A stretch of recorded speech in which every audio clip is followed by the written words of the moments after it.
কোরআনের আইনকে প্রতিষ্ঠিত করার জন্য জীবন দিতে রক্ত দিতে কারা কারা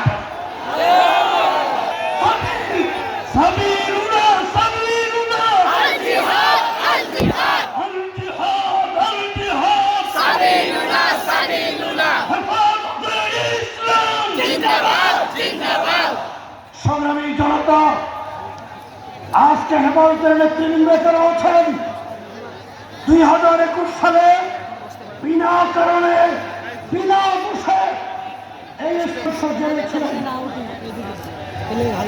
আমাদেরকে পাশের পর রিমান্ডে নির্যাতন করা হয়েছে। জুনায়েদ আল হাবিব সাহেব, মুফতি মনির কাসেমি সাহেব, মৌলানা মনসুর আফেন্দি সাহেব, মুফতি বশিরুল্লাহ সাহেব সহ অনেকে এখানে জেলে বন্দী ছিলাম।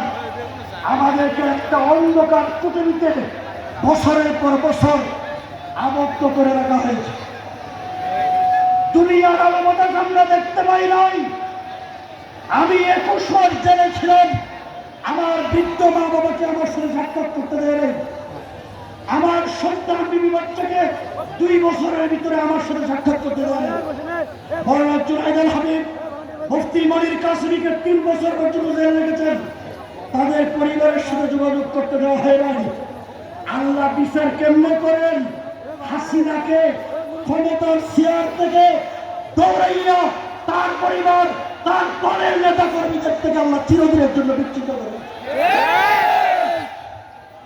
শুধু তাই নয়, একজন দেশের প্রধানমন্ত্রী, আমরা ফেরাউনের শাস্তির কথা শুনেছি, নমরুদের আল্লাহর বিচারের কথা কোরআনে পড়েছি, কিন্তু নব্য ফেরাউন, এই নব্য আমাদের শাস্তি যে আল্লাহ এমন ভাবে নির্লজ্জভাবে করবে আমরা কল্পনা করি না।